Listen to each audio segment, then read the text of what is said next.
It is SIA Exec Forum Miami Beach 2023, and we are with the best dressed man at the show, Mr. Todd Bavol from Integrity Staffing Solutions. How are you, Todd? Welcome to Miami. Bienvenido a Miami. That's exactly my follow-up. Very good. All right. Very good. We did not plan that. That is all just natural rapport. All right. Yeah, we got it going on. So, Todd, Lauren, one of the big themes that we've been seeing this year is this focus on sales. Lauren and I had that prediction episode where the team of marketers said, hey, you're going to have to teach your salespeople how to sell again. And Todd took it a step further with his sales team at Integrity. So we're going to kind of cover some of the things that Todd is doing and seeing success with to help with sales. So Todd, first thing, what's going on? What's going on? You know, it's about getting back to the basics. I think, you know, we're at this conference hearing all about all this fancy AI and all of these great technical tools, which are great.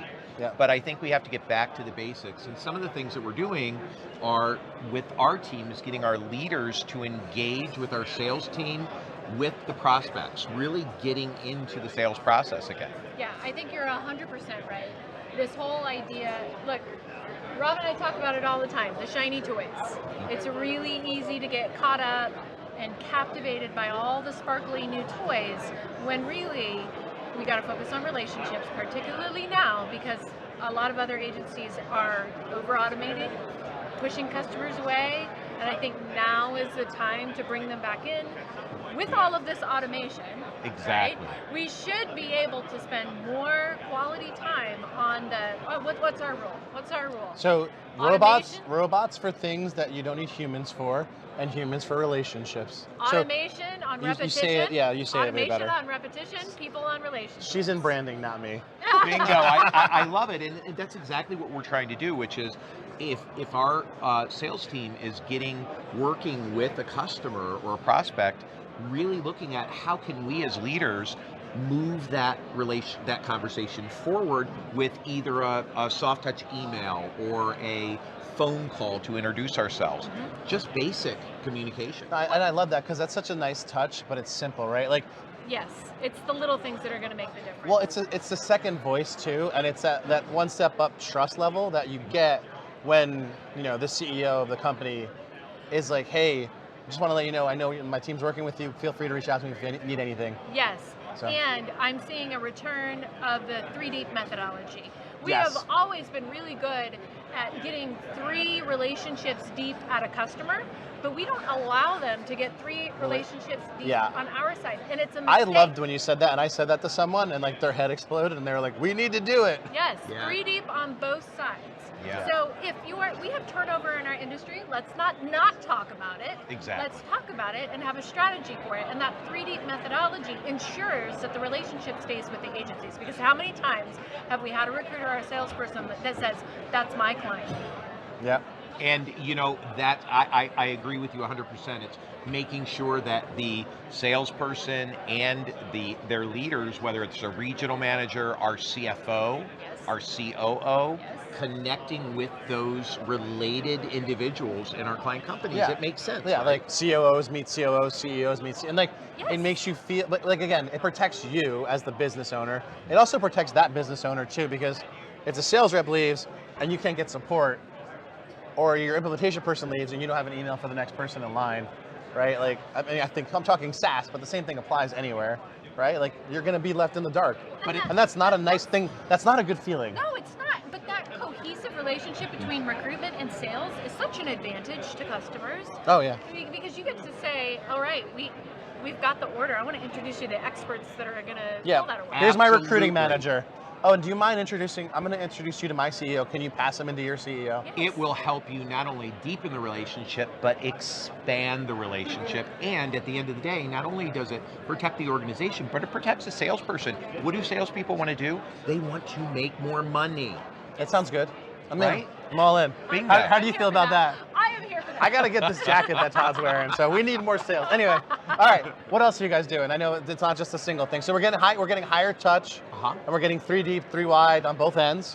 What else is going on with you guys? I think right now really doubling down on our sales efforts, activities, and sales team, making sure that we have the right people in the right places right now selling, as well as helping our teams be more effective, covering more ground faster. Got it. Because your competition can't, if they're not, listen, if this is a downturn and you've laid people off, Todd Bavol is going to come steal your business. Because he hired 12 new salespeople? Yeah, 12, yeah, 12. I'm just saying. Yeah. So if you don't have marketing and you don't have salespeople. Yeah, and we've added behind supporting our sales team, SDRs who are appointment setting in our key markets for our sales team. So if we have any turnover, we're not going to have downtime because we have appointment setters who can then set appointments for our branch managers. You nearshored that, right? Yeah, we nearshored that. Yeah, that's Puerto Rico. Okay, that's awesome. Yeah. So I love the idea of that because with those SDRs, we can have automation working to bring working leads in, but then nurture them with that high touch. That's what I think agencies get wrong is they try and automate all of it instead of automating the casting the wide net and getting those leads in front of the right people to establish the right cadence with that customer, understand that needs assessment, all of that good stuff, and then think about the experience the client is having. They're talking with multiple sources of expertise. That's exciting to me because it's just the value continues to go up, and so they don't get sticker shocked when they start looking at pricing. So speaking of pricing, what are you doing to stay competitive in today's market? Well, I think from a pricing perspective, we have to be looking at what value are we providing to our customers and what does our effective bill rate look like? We're talking a lot about effective bill rate with our customers. So we're looking at ensuring that we're reducing turnover, that we are improving associate quality, and from that we're able to really increase bill rates across the board. So we've been really increasing each year. I love the idea of the effective bill rate. That's awesome. Well, yeah, but you're also tracking quality data and bringing it back to your customers and saying, hey, here's our, here's how we're doing. Here's our scorecard for ourselves.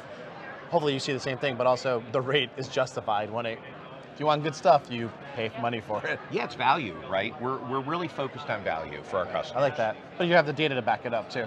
So, and now you have all of the primary, secondary, tertiary levels of connection with the customer. There goes the value right here. So automatically by going back to the basics, you're sort of pillowing these relationships with SDRs. We're giving the customer no excuse to even question the bill rate. I will say one of the automation, whenever I build an automation for someone and it's welcome to or congrats on being placed, if I'm sending that to the candidate, I like to send it from either the division president or the CEO, depending on the size of the organization. Got it. Because I feel like that also does that with your talent pool too. If you can, why not make them feel really special that the CEO of the company is hey man, congrats, this is so amazing. It's the little things, the from the desk of Todd Bavol. It doesn't. You get the backup Todd Bavol email that I email to normally. That you actually don't get him. You get the assistant. Well, now I have the good one, but I had the old one for a while. He does a good job. I better look. Yeah, you have the right one. Okay, good. Yeah. If he actually responds to you, you're actually emailing the right one. Just so you know. You have the right one. You have the right one. All right, guys. So if you have any questions, Todd is an incredible resource. He loves to help people, so don't be afraid. And obviously you have Lauren and I. So thank you. Thank you. Thank you, Todd. Thank you.